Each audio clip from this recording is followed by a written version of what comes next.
ഞങ്ങളും ക്രൂശിക്കപ്പെട്ട ക്രിസ്തുവിനെ പ്രസംഗിക്കുന്നു. ലവോദിക്ക സഭയുടെ അവസ്ഥ വളരെ ഭയാനകമായിരുന്നു. ലവോദിക്ക സഭയ്ക്ക് പാപബോധം ഉണ്ടായിരുന്നില്ല. ലവോദിക്ക സഭയിലുള്ള ആളുകൾക്ക് ദൈവഭയം ഉണ്ടായിരുന്നില്ല, ദൈവഭക്തി ഉണ്ടായിരുന്നില്ല. എന്നാൽ പേരിന് ഭക്തി ഉണ്ട് താനും. അതാണ്, നീ ശീതവാനുമല്ല ഉഷ്ണവാനുമല്ല, നീ ശീതോഷ്ണവനാകിയാൽ നിന്നെ എൻ്റെ വായിൽ നിന്ന് ഉമിണ്ണ് കളയും. ശീതവാനുമല്ല ഉഷ്ണവാനുമല്ല, തീരെ അഭക്തനാണെന്ന് പറഞ്ഞുകൂടാ. ലവോദിക്ക സഭയിലുള്ള ദൈവമക്കൾ അവർ പ്രകടമായ പാവങ്ങൾക്ക് മാറിയവരാണ്. പ്രകടമായ പാവങ്ങളൊന്നുമില്ല. ആരെയും വഞ്ചിക്കുകയോ ചതിക്കുകയോ കവർച്ചയിടുകയോ ഒന്നും ചെയ്യുന്നില്ല. അവർ ഭക്തിപൂർവ്വം പ്രാർത്ഥിക്കുന്നവരാണ്. അവർക്ക് കൂട്ടായ്മ യോഗങ്ങളുണ്ട്. അവിടെ എല്ലാ ആത്മീയ പ്രവർത്തനങ്ങളുമുണ്ട്. പുറമേ നോക്കിയാൽ വലിയ കുറ്റമൊന്നും പറയാൻ കാണുകയില്ല. പക്ഷേ നീ ഉഷ്ണവാനല്ല, നിനക്ക് ചൂടില്ല. കർത്താവിൻ്റെ വചനത്തെ ഓർത്തും കർത്താവിൻ്റെ സ്നേഹത്തെ ഓർത്തും ചൂടുണ്ടാകുക. നിൻ്റെ എരിവ് എന്നെ തിന്നുകളഞ്ഞ, ആലയത്തെക്കുറിച്ചുള്ള എരിവ് എന്നെ തിന്നുകളഞ്ഞൊരു വാക്യമുണ്ട്. ദൈവത്തിൻ്റെ ആലയത്തെക്കുറിച്ചുള്ള എരിവ് എന്നെ തിന്നുകളഞ്ഞു. വിശ്വാസ ജീവിതം, വിശുദ്ധ ജീവിതത്തെക്കുറിച്ച് എരിവ് വേണം നോക്ക്. എരിവ്, അതിലൊരു തീക്ഷ്ണത വേണം നോക്ക്. കൂടിയേ കഴിയൂ. വിശ്വാസ ജീവിതം, വിശുദ്ധ ജീവിതം, അത് നമ്മുടെ ജീവിതത്തിൻ്റെ സോൾ എയിം ഒരേ ഒരു ലക്ഷ്യമായിരിക്കണം. ഒരേ ഒരു ലക്ഷ്യം, അത് മാത്രമായിരിക്കും വിശുദ്ധ ജീവിതം, വിശ്വാസ ജീവിതം. പ്രിയപ്പെട്ടവർ, ഞാൻ വീണ്ടും പറയുന്നു, ഇതെല്ലാം വിട്ടു പോകുമല്ലോ. നാം ഒരു ദിവസം എല്ലാം വിട്ടു പോകുമല്ലോ. വിശുദ്ധ ജീവിതം ഇവിടെ വെച്ച് അനുഭവിക്കാതെ പോയാൽ നമ്മുടെ അവസ്ഥ എത്ര ഭയാനകമാണ്. ജീവൻ്റെ പുസ്തകത്തിൽ നമുക്ക് പേരില്ലെങ്കിൽ നാം എല്ലാം തീപ്പൊയിലേക്ക് തള്ളപ്പെടുമെന്ന് ആണ് വെളിപ്പാട് പുസ്തകത്തിൽ പറയുന്നത്. ജീവപുസ്തകത്തിൽ പേരെഴുതി കാണാത്ത ഏവനെയും തീപ്പൊയ്കയിൽ തള്ളിയിടും. 2 പുസ്തകങ്ങളുണ്ട്. ഒന്ന് ഓർമ്മയുടെ പുസ്തകം, മറ്റൊന്ന് ജീവൻ്റെ പുസ്തകം. ജീവൻ്റെ പുസ്തകത്തിൽ പേര് വേണം. സ്വർഗത്തിലെ പൗരത്വം വേണം. നമുക്ക് ജന്മമരണ രജിസ്റ്ററിൽ നമ്മുടെ പേരുണ്ട്, ഇല്ലേ? നമ്മുടെ ആധാർ കാർഡിൽ നമ്മുടെ പേര് കാണും, ഉണ്ട്. നമ്മുടെ ഓരോരുത്തരുടെയും പേരിൽ നമ്മുടെ ഇലക്ഷൻ കാർഡിൽ പേര് കാണും, സ്കൂളിലെ അഡ്മിഷൻ രജിസ്റ്ററിൽ പേര് കാണും, കോളേജിൽ അഡ്മിഷൻ രജിസ്റ്ററിൽ പേര് കാണും. ഇവിടെയെല്ലാം പേരുണ്ട്. പക്ഷേ ഈ സാധുവായ മനുഷ്യൻ്റെ പേര് ജീവൻ്റെ പുസ്തകത്തിൽ എഴുതി കിട്ടണം. സ്വർഗീയ പൗരത്വം കിട്ടുമ്പോൾ അത് കിട്ടും. സ്വർഗീയ പൗരത്വം, സ്വർഗീയ പൗരത്വം നമുക്ക് നേടണം. സ്വർഗീയ പൗരത്വം നേടിയെന്ന് അവകാശപ്പെടുന്നുണ്ടെങ്കിലും ഇന്ന് ശീതവാനായിരിക്കുകയാണ്. ശീതവാനുമല്ല ഉഷ്ണവാനുമല്ല, ശീതോഷ്ണവാനായിരിക്കുകയാണ്. എല്ലാം മാഞ്ഞു പോകും. ജീവൻ്റെ പുസ്തകത്തിൽ പേര് മാഞ്ഞു പോകും. ഇത് അല്പം ഗൗരവമായിട്ട് എടുക്കണമെന്ന് എനിക്ക് തോന്നുന്നു. ജീവൻ്റെ പുസ്തകത്തിൽ നിന്ന് പേര് മാഞ്ഞു പോകരുത്. പലർക്കും ജീവൻ്റെ പുസ്തകത്തിൽ പേര് കിട്ടിയവരുണ്ട് ഇവിടെ. എൻ്റെ വാക്ക് കേൾക്കുന്ന അനേകം പേര്, ഇവിടെ ഇരിക്കുന്നവർ മാത്രമല്ല, വിദേശ രാജ്യങ്ങളിൽ നിന്നൊക്കെ ഈ വാക്ക് കേട്ടുകൊണ്ടിരിക്കുന്നവർ പലരും ജീവൻ്റെ പുസ്തകത്തിൽ പേര് കിട്ടിയവരാണ്. പക്ഷേ കിട്ടിയത് എന്താണെന്നുണ്ട് വില അറിഞ്ഞില്ല. എന്ത് കിട്ടിയെന്ന് അറിഞ്ഞില്ല. സ്വാതന്ത്ര്യം കിട്ടിയെന്നുള്ളത് അറിഞ്ഞില്ല. ജയിലിൽ നിന്ന് മോചനം കിട്ടിയെന്ന് അറിഞ്ഞില്ല. പിശാചിൻ്റെ കാരാഗ്രഹത്തിൽ നിന്ന് പുറത്തു വന്നെന്ന് അറിഞ്ഞില്ല. ഞാൻ സ്വതന്ത്രനായി എന്ന് അറിഞ്ഞില്ല. അതുകൊണ്ട് ഇത് പറ്റി, കിട്ടിയ അനുഭവം മറന്നുപോയതുകൊണ്ട് വീണ്ടും ആ ഇരുളിൻ്റെ അധികാരം പിന്നെയും വന്ന് കടന്നുകൂടി. അങ്ങനെ വീണ്ടും അന്ധകാരത്തിന് കീഴിലായി. ദൈവത്തിന് സ്തോത്രം.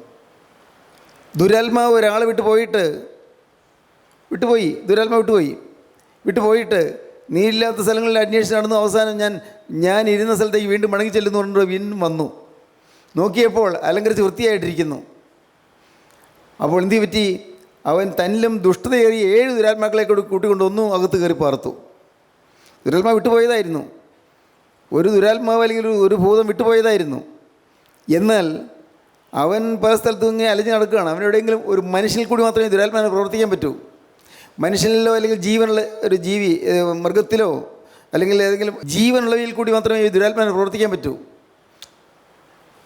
മനുഷ്യനിൽ കൂടി പ്രവർത്തിക്കുന്ന ദുരാത്മാവ് മനുഷ്യനെ വിട്ട് പോയി ഞാൻ പാവത്തോട് യാത്ര പറയുന്നു, പിശാചിനോട് യാത്ര പറയുന്നു, മിശിഹായെ സ്വീകരിക്കുന്നു പറഞ്ഞു, തീരുമാനത്തിലെടുത്തു, സമർപ്പണം എടുത്തു, ശരിക്കും ദുരാത്മാവ് വിട്ടുപോയി. ദുരാത്മാവ് ഇറങ്ങിപ്പോയിട്ട് പിന്നെ അവിടെ ക്രിസ്തുവിനെ പ്രതിഷ്ഠിച്ചില്ല, ക്രിസ്തുവിനുള്ളതായി നന്ദി വന്നില്ല, ക്രിസ്തുവിനുള്ളതായി സ്നേഹം വന്നില്ല, യേശു ക്രിസ്തു എനിക്ക് എന്ത് ചെയ്തു എന്നുള്ളതായി നന്ദി വന്നില്ല. ശ്രദ്ധിക്കണേ, യേശു ക്രിസ്തു എനിക്ക് എന്ത് ചെയ്തു എന്നുള്ളതായി നന്ദി വന്നില്ല. നിത്യനായ ദൈവൻ്റെ ജീവിതത്തിൽ എന്ത് അത്ഭുതമാണ് ചെയ്തതെന്നുള്ളതായി നന്ദി വരണം. ക്രിസ്തുവിനെ സ്തുതിക്കുന്ന നന്ദിയുടെ സ്തുതിയും ആരാധനയും ഹൃദയത്തിൽ നിന്ന് ഉയർന്നുകൊണ്ടിരിക്കണം. എപ്പോഴും ക്രിസ്തുവിനെ ധ്യാനിച്ചു കൊണ്ടിരിക്കുന്നതായ ഏകാഗ്രത വേണം. ഏകാഗ്രത, കണ്ണിൽ എണ്ണ ഒഴിച്ച് കാത്തിരിക്കുക എന്ന് പറയുന്നത് പോലെ ഏകാഗ്രതയോടിരിക്കുക. ക്രിസ്തുവിനുള്ള ഏകാഗ്രതയും നിർമ്മലത വിട്ട് വഷളായി പോകരുതെന്ന് കർത്താവ് പറയുന്നുണ്ട്, വചനം പറയുന്നുണ്ട്. ഏകാഗ്രതയും നിർമ്മലത വിട്ട് പോകരുത്. ഈ ഏകാഗ്രത, യേശു ക്രിസ്തു എനിക്ക് എന്ത് ചെയ്തു, എത്രയോ ഭയാനകമായ നാശത്തിൽ നിന്നാണ് എന്നെ കോരിയെടുത്തത്, അയ്യോ അന്ധകാരത്തിൻ്റെ അഗാധ കോപത്തിലേക്ക് തള്ളപ്പെടേണ്ടിയിരുന്ന എന്നെ കർത്താവ് പൊക്കിയെടുത്തല്ലോ, എത്ര ഭീകരമായ പാപങ്ങളുടെയും പിശാചുകളുടെയും ബന്ധനത്തിലായിരുന്നു ഞാൻ, എന്നെ കർത്താവ് രക്ഷിച്ചല്ലോ. എന്തെല്ലാം ബന്ധനങ്ങളായിരുന്നു എനിക്ക്. ആഭിചാരബന്ധനം, കൂടോത്രം, മന്ത്രവാദം, ക്ഷുദ്രപ്രയോഗം, ആഭിചാരബന്ധനം, അതുപോലെ തന്നെ എൻ്റെ കർത്താവ് എന്തെല്ലാം ദുരാത്മാവ് അവകാശപ്പെടുന്ന കാര്യങ്ങൾ, അന്ധവിശ്വാസങ്ങൾ, ദുരാചാരങ്ങൾ, എത്രയോ ഹീനമായ മനോഭാവമായിരുന്നു എനിക്കുണ്ടായിരുന്നത്. അസൂയ, അഹങ്കാരം, അശുദ്ധി. എൻ്റെ കർത്താവേ എനിക്ക് ഭയമാകുന്നു, എന്തെല്ലാം ഉണ്ടായിരുന്നു. എല്ലാം നീ എൻ്റെ ഹൃദയത്തിൽ നിന്ന് മാറ്റിയല്ലോ, ഈ ദുരാത്മാക്കളെല്ലാം മാറ്റിയല്ലോ. ഈ നന്ദി ഹൃദയത്തിൽ വരണം. ആ നന്ദി ഹൃദയത്തിൽ വന്നിട്ട് എൻ്റെ കർത്താവേ നീ എനിക്ക് തന്ന ഈ ഉപകാരത്തിൻ്റെ നിന്നെ സ്തുതിക്കുന്നു, നിന്നെ സ്തോത്രം ചെയ്യുന്നു. അതാണ് പിതാക്കന്മാർ പറയുന്നത്, സ്തുതിയും സ്തോത്രവും പ്രഭയും പുകഴ്ചയും മാഞ്ഞു പോകാത്ത നല്ല ഉന്നതിയും സദാ നേരം ഒഴാതെ കരയറ്റുവാൻ യോഗ്യരായിത്തീരണം. സദാ നേരവും സ്തുതിയും സ്തോത്രവും. പ്രിയപ്പെട്ടവരെ, നിന്നെ സ്തുതിക്കുന്നതിൽ നിന്ന് മൗനമായിരിക്കാനും നിന്നെ പുകഴ്ത്തിൽ നിന്ന് ഒഴിഞ്ഞിരിക്കാൻ ഞങ്ങൾക്ക് ഇടയാകരുതേ എന്ന് പിതാക്കന്മാർ പ്രാർത്ഥിച്ചു. നാമും പ്രാർത്ഥിക്കുന്നു, സ്തുതിക്കുന്ന നിന്ന് മൗനമായിരിക്കാൻ ഇടവരുതേ എന്ന്. സ്തുതിക്കണം. സ്തുതി എന്താ വെറുതെ സ്തുതി പറയുന്നതല്ല, അത് ഹൃദയത്തിൻ്റെ ആഴത്തിൽ നിന്ന് അഗാധത്തിൽ നന്ദിയോടെ വരണം, സ്നേഹത്തോടെ വരണം.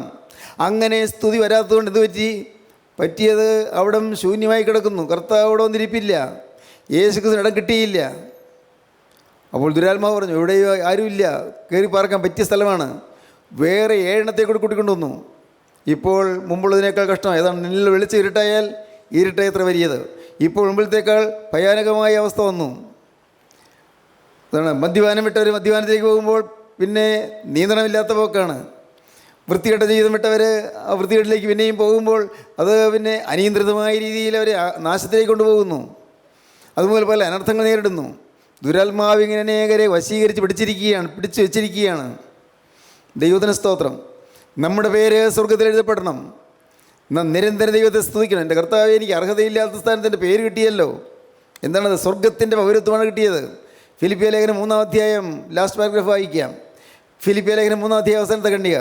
നമ്മുടെ പൗരത്വമോ സ്വർഗത്തിലാകുന്നു. നമ്മുടെ പൗരത്വമോ സ്വർഗത്തിലാകുന്നു. അവിടെ നിന്ന് കർത്താവായ യേശുക്രിസ്തു രക്ഷിതാവായി വരുമെന്ന് നാം കാത്തിരിക്കുന്നു. സ്വർഗത്തിൽ നിന്ന് കർത്താവായ യേശുക്രിസ്തു രക്ഷിതാവായി വരും എന്ന് കാത്തിരിക്കുന്നു. അവൻ സകലവും തനിക്ക് കീഴ്പ്പെടുത്തുവാൻ കഴിയുന്ന തൻ്റെ വ്യാപാര ശക്തി കൊണ്ട് തനിക്ക് കീഴ്പ്പെടുത്താൻ കഴിയുന്ന തൻ്റെ വ്യാപാര ശക്തി കൊണ്ട് നമ്മുടെ താഴ്ചയുള്ള ശരീരത്തെ, ഈ പാവമായ ശരീരത്തെ, തൻ്റെ മഹത്വമുള്ള ശരീരത്തോട്, തൻ്റെ പരിശുദ്ധ ശരീരത്തോട്, മഹത്വമുള്ള ശരീരത്തോട് അനുരൂപമായി രൂപാന്തരപ്പെടുത്തും. എൻ്റെ സഹോദരങ്ങളെ, ഞാൻ പ്രത്യാശയോടെ പറയട്ടെ, ഇന്ന് രോഗമുള്ള ശരീരമാണ്, ഇന്ന് ക്ഷീണമുള്ള ശരീരമാണ്, ഇന്ന് പലയിടത്തും വേദനകളുണ്ട്, ഇന്ന് ശരീരത്തിൻ്റെ അകത്ത് പല രോഗങ്ങളുമുണ്ട്, രക്തത്തിൽ ചില രോഗാണുക്കളുണ്ടാവും. എൻ്റെ കർത്താവേ, എന്നാൽ ഇതൊന്നുമില്ലാത്ത മഹത്വമുള്ള ശരീരമായി രൂപാന്തരപ്പെടാൻ പോകുന്നു. ദൈവം തരുന്നൊരു വലിയ വാഗ്ദത്തമാണത്. ഈ താഴ്ചയുള്ള ശരീരത്തെ തൻ്റെ മഹത്വമുള്ള ശരീരത്തോട് അനുരൂപമായി രൂപാന്തരപ്പെടുത്തും. സ്തോത്രം. അത് നമുക്ക് ലഭിക്കാൻ പോകുന്ന പദവിയാണ്, മഹാഭാഗ്യമാണ്. ആത്മശരീരം നാം പ്രാപിക്കും. ശരീരം, ഇന്നത്തെ ഈ ശരീരം അത് രോഗമുള്ളതാണ്, ഇന്നത്തെ ശരീരം ബലഹീനതയുള്ളതാണ്, ഇന്നത്തെ ശരീരം ക്ഷീണമുള്ളതാണ്, ഇന്നത്തെ ശരീരം പലതരത്തിലുള്ള ബലഹീനതകളുള്ള ശരീരമാണ്. എന്നാൽ ഈ ശരീരം അത് രൂപാന്തരപ്പെട്ട് മഹത്വമുള്ള ശരീരമായി രൂപാന്തരപ്പെടും. മഹത്വമുള്ള ശരീരം, നമ്മുടെ പൗരത്വമോ സ്വർഗത്തിലാകുന്നു. അവിടെ നിന്ന് കർത്താവായ യേശുക്രിസ്തു രക്ഷിതാവായി വരുമെന്ന് കാത്തിരിക്കുന്നു. അവൻ സകലത്തെയും കീഴ്പ്പെടുത്താൻ കഴിയുന്നതിൻ്റെ വ്യാപാര ശക്തിയുണ്ട്. നമ്മുടെ താഴ്ചയുള്ള ശരീരത്തെ തൻ്റെ മഹത്വമുള്ള ശരീരത്തോട് അനുരൂപമായി രൂപാന്തരപ്പെടുത്തും. സ്തോത്രം! എന്തൊരു മഹാഭാഗ്യമാണ് കിട്ടുന്നത്. ഇതെല്ലാം ഓർക്കുമ്പോഴാണ് നന്ദി വരുന്നത്. ഈ സ്വർഗീയ പൗരത്തിന് കിട്ടിയല്ലോ. ആ നന്ദി വരുമ്പോഴാണ് ജീവൻ്റെ പുസ്തകത്തിലെ പേര് മാഞ്ഞു പോകാതിരിക്കുന്നത്. അല്ലെങ്കിൽ പേര് മാഞ്ഞു പോകും. ജീവപുസ്തകത്തിൽ പേരെഴുതി കാണാത്തവനെയും തീപ്പൊയ്യിൽ തള്ളിയിടും. കർത്താവിന് സ്തോത്രം, ദൈവത്തിന് സ്തോത്രം. തീപ്പൊയ്യിൽ തള്ളിയിടും. ടു ഹെൽ ആൻഡ് ബാക്ക് പുസ്തകത്തെക്കുറിച്ച് ഞാൻ കഴിഞ്ഞ സൂചിപ്പിച്ചല്ലോ. ടു ഹെൽ ആൻഡ് ബാക്ക്, നരകത്തിലേക്ക് പോയിട്ട് തിരിച്ചു വന്നു എന്നുള്ളൊരു, അതാണ് പുസ്തകത്തിൻ്റെ പേര് തന്നെ, to hell and back. Doctor Maurice Rawlings എഴുതിയ പുസ്തകമാണ്. അതിനകത്ത് വായിക്കുമ്പോൾ എത്ര പുതിയ പുതിയ കാര്യങ്ങളാണ് നമുക്ക് മനസ്സിലാകുന്നത്. നരകത്തിൻ്റെ ഭീകരത, നരകത്തിൻ്റെ ഭയാനകത്വം, ഘോരമായ കൂരിരുട്ട്, ഭയങ്കരമായ തീവ്രമായ വേദന, യാതന, ആ ഭീകരമായ നരകത്തിൻ്റെ ഭയാനകമായ അവസ്ഥയിൽ നിന്ന് തിരികെ പോയെന്ന് ആ കാര്യങ്ങൾ മനുഷ്യനോട് അറിയിക്കുന്ന ഒരു ഭാഗ്യം റിസസിറ്റേഷൻ വഴിയായിട്ട്, കൃത്രിമ ശ്വാസോച്ഛ്വാസം വഴിയായിട്ട്. ആസന്നമരണനായി കിടന്ന മനുഷ്യൻ മരിച്ചു, അപ്പുറം കടന്നു, പല കാര്യങ്ങൾ കണ്ടു, അവൻ തിരിച്ച് ഭാഗ്യവശാൽ തിരിച്ചു പോരുകയാണ്. ദൈവത്തിന് സ്തോത്രം. അത് സംഭവങ്ങളെല്ലാം പിന്നെ ഡോക്ടറോട് വിവരിക്കുന്നു. ഞാൻ വിശദമായതിനെക്കുറിച്ച് പറയാനല്ല ഇപ്പോൾ പോകുന്നത്. പക്ഷേ ഞാനൊരു കാര്യം പറയാം. ഒരു ദിവസം നാം മരിക്കും. മരിച്ച് നമുക്ക് മഹത്വമുള്ള ശരീരത്തോട് അനുരൂപമായി രൂപാന്തരപ്പെടാനുള്ളതായ ഒരു ഭാഗ്യം ലഭിക്കും. കർത്താവായ യേശുവിൻ്റെ രണ്ടാമത്തെ വരവിൽ ഇന്ന് ഈ ഭൂമിയിൽ ജീവിച്ചിരിക്കുന്നവർ രൂപാന്തരപ്പെടും. വിശുദ്ധന്മാർ മാത്രം. സ്തോത്രം. ഈയിടെ കണ്ണ് തുറപ്പിച്ച് വേറൊരു വാക്യമുണ്ടായി. കണ്ണ് തുറപ്പിച്ചു. പെട്ടകത്തിൽ അല്പജനം എന്ന് വെച്ചാൽ 8 പേർ രക്ഷ പ്രാപിച്ചു. ബാക്കിയുള്ളവരോ വലിയൊരു കൂട്ടം ആളുകൾ. എന്തുമാത്രം ആളുകളാണ് ലോകത്തെന്നുള്ളത്. ഈ ഭൂമിയിൽ എന്തുമാത്രം ആളുകളുണ്ട്. അല്പജനം എന്ന് വെച്ചാൽ 8 പേര്. എത്ര ഗൗരവമുള്ള വാക്യമാണത്.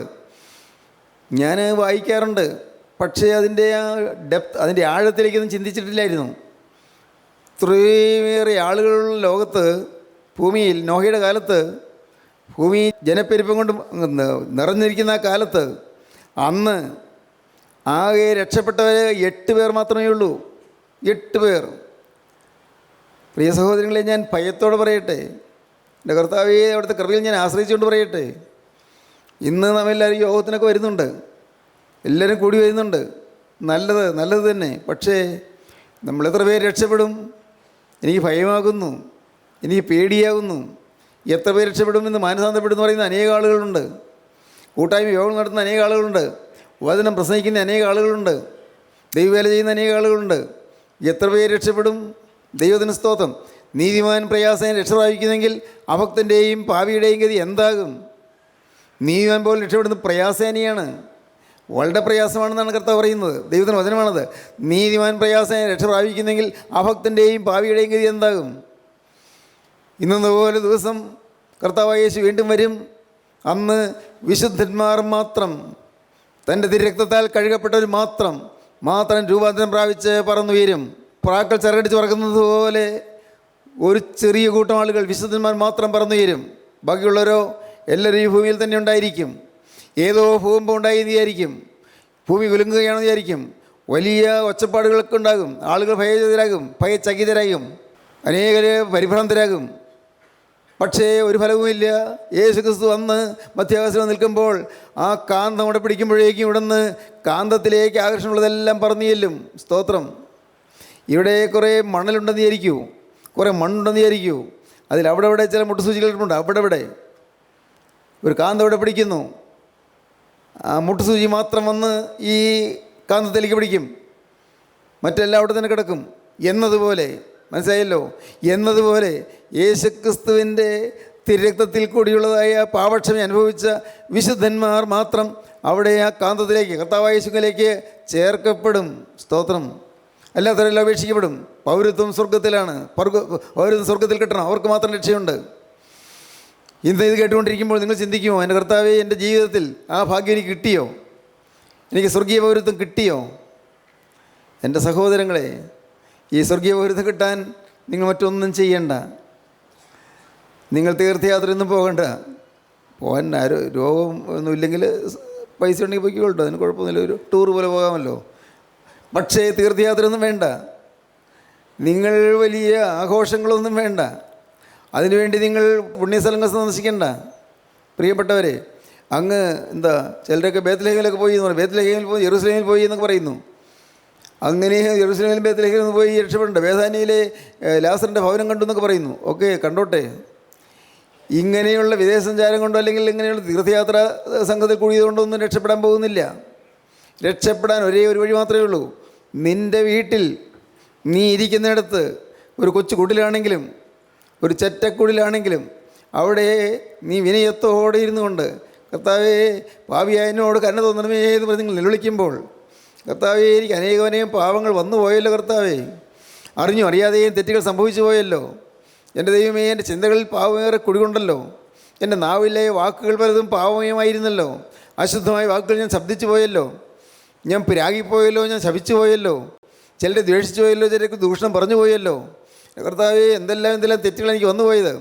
എൻ്റെ കർത്താവേ ഈ മഹാഭാവിയായ എന്നോട് കരുണ തോന്നണമേ എന്ന് പറഞ്ഞുകൊണ്ട് ന്യായം പറയാൻ ഒന്നുമില്ല കർത്താവേ എന്ന് പറഞ്ഞുകൊണ്ട് കർത്താവിൻ്റെ പാദപീഠത്തിൽ ചെന്ന് വീഴുക. അതിന് നിങ്ങൾ വേറെ എങ്ങും പോകേണ്ടെന്ന് ഞാൻ പറയട്ടെ. വേറൊന്നും വേണ്ട. അവിടെ നിങ്ങൾ ഇരിക്കുന്നിടത്ത് എവിടെ എന്ത് സൗകര്യമുണ്ടോ അവിടെ നിങ്ങൾ ഒറ്റയ്ക്ക് യേശുവിൻ്റെ പാദപീഠത്തിൽ ഇരിക്കുന്നത് വിശ്വസിച്ചുകൊണ്ട് ധ്യാനിച്ചുകൊണ്ട് കർത്താവിൻ്റെ പാദപീഠത്തിൽ ഇരുന്നു കൊണ്ട്, കർത്താവേ ഇവിടെ ഇതാ ഒരു പാവി ഇരിക്കുന്നു, പാവം ചെയ്യാൻ മാത്രം അറിയാവുന്ന ഒരാൾ ഇവിടെ ഇരിക്കുന്നു, പാവം ചെയ്യാത്തപ്പോഴും എൻ്റെ രക്തത്തിൽ പാവമുണ്ടെന്ന് ഞാൻ സമ്മതിച്ചുകൊണ്ട് ഞാൻ ഇതാ വന്നിരിക്കുന്നു, പാവം ചെയ്യാത്തപ്പോഴൊരു പാവം ഇല്ലാത്തപ്പോഴും എൻ്റെ ശരീരത്തിൽ മാത്രമല്ല എൻ്റെ രക്തത്തിൽ കൂടി എൻ്റെ ജീവിതത്തിലെ എല്ലാ ഭാഗങ്ങളിലും പാവത്തിൻ്റെ വ്യാപാരമുണ്ടെന്ന് ഞാൻ ഏറ്റുപറയുന്നു. എൻ്റെ ദൈവമേ ഈ പാവമയമായ ഈ ആളത്വം തിരുമുമ്പാകെ കാഴ്ചവെക്കുകയാണ്. നല്ലതൊന്നും കൊണ്ടുവരാൻ എൻ്റെ കയ്യിൽ ഇല്ല കർത്താവേ, നല്ലതൊന്നുമില്ല എൻ്റെ കയ്യിൽ. തിരുമുമ്പാകെ കൊണ്ടുവന്ന് കാഴ്ച അർപ്പിക്കാൻ എൻ്റെ കയ്യിൽ നല്ലതെന്ന് പറയാനൊന്നുമില്ല. മനോഗുണമില്ല, സ്നേഹമില്ല, കരുണയില്ല കർത്താവേ, ആരോടും വാത്സല്യമില്ല, എപ്പോഴും പരിഷത മാത്രം, റഫ്നെസ്, എപ്പോഴും കഠിന ഹൃദയം മാത്രം, എപ്പോഴും പരിഷത, എപ്പോഴും പരുക്കൻ പ്രകൃതി.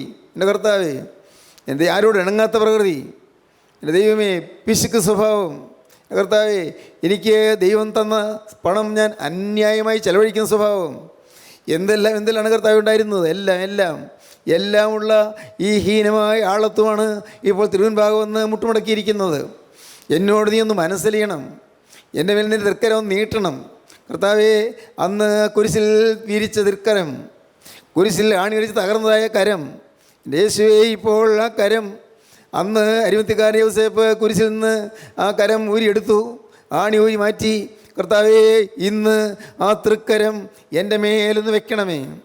എൻ്റെ ദൈവത്തിന് സ്തോത്രം.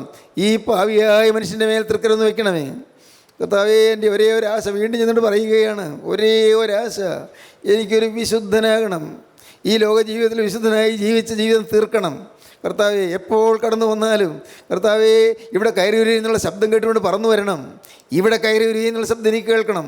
പോരാ, ഇതാ നല്ലൊരു വിശ്വസ്തനുമായ ദാസൻ, ഇവൻ അല്പത്തിൽ വിശ്വസ്തനായിരുന്നു, അധികത്തിൽ ഞാൻ വിചാരകനാക്കും എന്നുള്ള ശബ്ദം കേൾക്കണം. ഇതാ സാക്ഷാ ഇസ്രായേലിൽ കപടമില്ല എന്നുള്ള ശബ്ദം എനിക്ക് കേൾക്കണം കർത്താവേ. എനിക്കത് മാത്രം മതി, വേറെ ഒന്നും വേണ്ട. എൻ്റെ കർത്താവിന് സ്തോത്രം. എൻ്റെ സഹോദരങ്ങളെ, നിങ്ങൾ കേൾക്കൂ, ഇതാണ് നിങ്ങൾ ലക്ഷ്യമെന്ന് വരികിൽ നിങ്ങളെല്ലാവരും രക്ഷിക്കപ്പെടും. ഇതാണ് നിങ്ങൾ ലക്ഷ്യമെങ്കിൽ നിങ്ങളുടെ സ്വർഗത്തിൻ്റെ അവകാശികളായിത്തീരും. ഇതാവും നിങ്ങൾ ലക്ഷ്യമെങ്കിൽ മറ്റെല്ലാം മറന്ന് നിങ്ങൾ ക്രിസ്തുവിൽ ആശ്രയിക്കുന്നതാണ് നിങ്ങളുടെ ജീവിതത്തിൽ ലക്ഷ്യമെങ്കിൽ ക്രിസ്തു നിങ്ങളെ നയിച്ചു കൊണ്ടുപോകും. അവൻ നിങ്ങളെ വഹിക്കും. ദൈവത്തിന് സ്തോത്രം. പ്രാവുകൾ പറന്നു വരുന്നത് പോലെ കർത്താവ് തൻ്റെ മക്കളെ പറപ്പിച്ചു കൊണ്ടുപോകും. ദേശത്തിലെ ഉന്നതികളിന്മേൽ നടകൊള്ളുമാറാക്കും. മഹത്വം പിൻപടയായി വരും. യഹോവയുടെ മഹത്വം പിൻപടയായിരിക്കും. സ്തോത്രം, ദൈവത്തിന് സ്തോത്രം. സ്നേഹിതരെ, ഇതെല്ലാം കേൾക്കുമ്പോൾ നിങ്ങൾ വെറുതെ പ്രസംഗം കേട്ടുകൊണ്ടിരിക്കരുത്. നിങ്ങൾ ചിന്തിക്കണം, നിങ്ങളുടെ ജീവിതത്തിൽ ചിന്തിക്കണം, തീരുമാനങ്ങൾ എടുക്കണം. കർത്താവേ, ഇന്നെന്ന പോലൊരു ദിവസം കർത്താവായ യേശു വീണ്ടും വരുമ്പോൾ ഞാൻ ഉപേക്ഷിക്കപ്പെട്ടു പോകല്ലേ. ഇതാ ഭാര്യയും ഭർത്താവ് ഒരുമിച്ച് ഒരു വീട്ടിൽ കിടക്കുന്നു. ഒരാൾ സ്വീകരിക്കപ്പെടുന്നു, മറ്റേ ആൾ ഉപേക്ഷിക്കപ്പെടുന്നു. എന്തൊരു ദയനീയമായ അവസ്ഥയാണ്. മക്കൾ ഉപേക്ഷിക്കപ്പെടുന്നു, മാതാപിതാക്കൾ പറന്നു പോകുന്നു. എന്തോ ഒരു ഭയാനകമായ അവസ്ഥയാണ്. മക്കൾ നോക്കുമ്പോൾ മാതാപിതാക്കളെ കാണുന്നില്ല, അല്ലെങ്കിൽ അമ്മയെ കാണുന്നില്ല, അപ്പനെ കാണുന്നില്ല, അവരൊക്കെ പറന്നുപോയി കഴിഞ്ഞു. ദൈവത്തിന് സ്തോത്രം. സഹോദരങ്ങളെ, ഇന്ന് ദേവാലയങ്ങളിൽ ആരെങ്കിലും വിശുദ്ധന്മാരാരെങ്കിലും ഉണ്ടെങ്കിൽ അവർ മാത്രം പറന്നുയരും, അല്ലാത്തവരെല്ലാം ഉപേക്ഷിക്കപ്പെടും. ദേവാലയങ്ങളാണ്, ആരാധനാലയങ്ങളാണ്, കുർബാന ചൊല്ലുന്നവരാണ്, കുർബാന കാണുന്നവരാണ്, കുർബാന കൊള്ളുന്നവരാണ്. പക്ഷേ ഫലമെന്ത്? ആത്മാവ് വിശുദ്ധമായില്ല. പേരിനുള്ളതായ ചടങ്ങുകളെല്ലാം ഉണ്ട്. എൻ്റെ സഹോദരങ്ങളെ, അത് വേണ്ട എന്നല്ല ഞാൻ പറഞ്ഞത്. ഈ ചടങ്ങുകളിൽ മാത്രം ആശ്രയിച്ച് നിൽക്കാൻ പാടില്ല. അതിനപ്പുറത്ത് ആത്മാവിൻ്റെ ജീവൻ്റെ സത്ത നിങ്ങൾ ഉൾക്കൊള്ളണം. ആത്മാവിൻ്റെ ജീവൻ, പരിശുദ്ധാത്മാവ് നിങ്ങളുടെ മേൽ വരണം. ജീവനുള്ള പരിശുദ്ധാത്മാവ് നിങ്ങളുടെ മേൽ വരുമ്പോൾ നിങ്ങൾ ആൾ മാറും, സ്വഭാവം മാറും, ശാന്തശീലരാകും. പിന്നെ വഴക്കില്ല, പിന്നെ പിണക്കമില്ല, പിന്നെ വൈരാഗ്യമില്ല. ഒരു വാക്ക് ഞാൻ ചോദിച്ചു കൊള്ളട്ടെ. ഇപ്പോൾ ഇവിടെ ഇരിക്കുന്ന നിങ്ങൾ ദയവായിട്ട് ഒന്ന് ശ്രദ്ധിക്കൂ. ദൈവത്തിന് സ്തോത്രം. നിങ്ങൾ ഓരോരുത്തരും അവരവർ ചിന്തിക്കൂ. എനിക്ക് ആരോടെങ്കിലും ഏതെങ്കിലും ഒരു അകൽച്ചയുണ്ടോ? ആരോടെങ്കിലും ഒരു ഭിന്നതയുണ്ടോ? ആരോടെങ്കിലും ഒരു പിണക്കമുണ്ടോ? ആരോടെങ്കിലും ഒരു അസൂയയുണ്ടോ? ആരോടെങ്കിലും ഒരു വൈരാഗ്യമുണ്ടോ? ചിന്തിക്കൂ. നിങ്ങൾക്ക് കാണാൻ പറ്റും, നിങ്ങളുടെ നിലവാരം എന്താണെന്ന് കാണാൻ പറ്റും. ആരോടെങ്കിലും ഒരു അകൽച്ച തോന്നുന്നുണ്ടോ? ആരോടെങ്കിലും, ഈ ഭൂമിയിൽ ആരോടെങ്കിലും ഒരകൽച്ച, ആരോടെങ്കിലും നിങ്ങൾക്കൊരു ഇഷ്ടക്കുറവ് തോന്നുന്നുണ്ടോ? ഒരു പിണക്കം തോന്നുന്നുണ്ടോ? ആരെങ്കിലും നിങ്ങളോട് തെറ്റ് ചെയ്തവരാണ്, അവരോട് ക്ഷമിക്കാൻ പറ്റാതെ നിങ്ങളുടെ ഹൃദയത്തിൽ ഇപ്പോൾ ഈർഷ്യയും പിണക്കവും വെച്ചുകൊണ്ടിരിക്കുകയാണോ? ചിന്തിക്കൂ പ്രിയപ്പെട്ടവരെ. ഈ സ്വഭാവം വെച്ചുകൊണ്ട് ഇന്ന് നിങ്ങൾ കേൾക്കൂ, ഈ സ്വഭാവം വെച്ചുകൊണ്ട് നിങ്ങൾ ദൈവരാജ്യത്തിൽ ചെല്ലുകയില്ല. അവിടെ സ്നേഹ സാമ്രാജ്യമാണ്, അവിടെ സമാധാന ദേശമാണ്, അവിടെ സ്വർഗീയ ശാന്തിയാണ്, അവിടെ നിത്യസന്തോഷമാണ്, അവിടെ സ്നേഹം പുലരുന്ന സ്ഥലമാണ്. ആരോടെങ്കിലും പിണക്കം വെച്ചുകൊണ്ട് അവിടെ ചെല്ലാൻ ഒക്കുകയില്ല. ഈ പറയുന്ന ഞാനും അതെ, നിങ്ങളും അതെ. നാം ആരായാണെങ്കിലും ശരി, ദൈവത്തിന് സ്തോത്രം. ഞാൻ എന്തോരം വേല ചെയ്തെന്ന് പറഞ്ഞിട്ട് ഫലമൊന്നുമില്ല. നിൻ്റെ ഹൃദയത്തിലെ പാവം മാറാതെ അപ്പുറം ചെല്ലാൻ സാധ്യമല്ല മകനെ, നീ വിശ്വസിക്കൂ. മകളെ, നിൻ്റെ ഹൃദയത്തിലുള്ളതായ ഈർഷ്യയും പിണക്കവും മുഷിച്ചിലും മാറാതെ കൊണ്ട് ചെല്ലാൻ പറ്റുകയില്ല. ഇന്നോരോ കുടുംബങ്ങളിലും അമ്മയും മരുമകളും തമ്മിൽ എന്തൊരു ഭിന്നതയാണ്. ചിലർ മരുമോള് അമ്മയെ ഭരിക്കുന്നു. മരുമോൾ വന്നതിന് ശേഷം അമ്മ ഇന്ന് മിണ്ടാൻ പറ്റുന്നില്ല. മോളാണ് എല്ലാം അന്വേഷിക്കുന്നത്. അന്വേഷിച്ചോളൂ, പക്ഷേ അമ്മയെ തരതാഴ്ത്തരുത്. അമ്മയാണ്. മരുമക്കളെ ശ്രദ്ധിക്കണം, അമ്മായിമ്മ ശ്രദ്ധിക്കണം, അമ്മായിമ്മ ഓർത്തോളണം. എൻ്റെ മോള്, എൻ്റെ കർത്താവേ, ഞാൻ പ്രസവിച്ച മോളെ പോലെ ഈ മോളെ ഞാൻ കാണുന്നു. എൻ്റെ മകൻ്റെ ഭാര്യ, ഈ മോളെ ഞാൻ പ്രസവിച്ച മോളെ പോലെ കാണുന്നു. അവളെ എൻ്റെ കർത്താവേ നിൻ്റെ ശായിയുള്ളവളാക്കി തീർക്കണമേ. അവളുടെ കുറ്റം പറയുകയല്ല, അവളെ വെറുക്കുകയല്ല, അവളെ സ്നേഹിക്കുകയാണ്. സ്വന്തം പെറ്റ മോളെ പോലെ തന്നെ സ്നേഹിക്കുന്നു. ദൈവത്തിന് സ്തോത്രം. ഇതുപോലെ ഓരോന്നോരോന്ന് ചിന്തിച്ചാൽ കാണാം തെറ്റുകൾ എവിടെയെല്ലാം. ഇന്ന് അനേകർ ഇന്ന് പാവത്തിന് ഇടപെട്ടിരിക്കുകയാണ്. നിസ്സാര കാര്യം തോന്നും, നിസ്സാരമല്ല. ദൈവത്തിന് സ്തോത്രം. ഞാൻ നിൻ്റെ പ്രവൃത്തി അറിയുന്നു. ഹല്ലേലൂയ. ദൈവത്തിന് സ്തോത്രം. ഞാൻ നിൻ്റെ പ്രവൃത്തി അറിയുന്നു. ലവോദിക്ക സഭയുള്ള ദൂതിൽ കർത്താവ് പറയുകയാണ്, നിൻ്റെ പ്രവൃത്തി ഞാൻ അറിയുന്നുണ്ട്. പറഞ്ഞു വരുമ്പോൾ പറയും, ഞാൻ സഭയ്ക്ക് പുറത്താണ്, വാതിലിന് പുറത്താണ്, നീ മാനസാന്തരപ്പെടുക. സ്തോത്രം. സഭയോട് പറയുന്നതാണ്, രക്ഷിക്കപ്പെടുന്നവരുടെ കൂട്ടമായ സഭയോട് ദൈവത്തിൻ്റെ ആത്മാവ് പറയുകയാണ്. 1-ാം നൂറ്റാണ്ടിലെ ലവോദിക്ക സഭയോട് ദൈവത്തിൻ്റെ ആത്മാവ് പറയുന്നു, ഇന്നും പ്രസക്തമാണ്. നമ്മോട് പറയുന്നു, നീ മാനസാന്തരപ്പെടുക, നീ മാനസാന്തരപ്പെടുക, സ്വഭാവം മാറുക. അനേകം കാര്യങ്ങളെക്കുറിച്ച് പറയാനുണ്ട്. അത് അടുത്ത പ്രസംഗത്തിൽ നമുക്ക് പറയാം. ദൈവത്തിന് സ്തോത്രം. പ്രിയപ്പെട്ടവർ, ഇപ്പോൾ നിങ്ങൾ ചിന്തിക്കൂ, എൻ്റെ ജീവിതത്തിൽ ഞാൻ വ്യക്തമായൊരു തീരുമാനം എടുത്തുവോ? യേശു ക്രിസ്തുവിനായി എൻ്റെ ഉള്ളിൽ ഞാൻ തുറന്നുവോ? യേശു മാത്രം വസിക്കുന്നൊരു ഹൃദയമായി എൻ്റെ ഹൃദയം തീർന്നുവോ?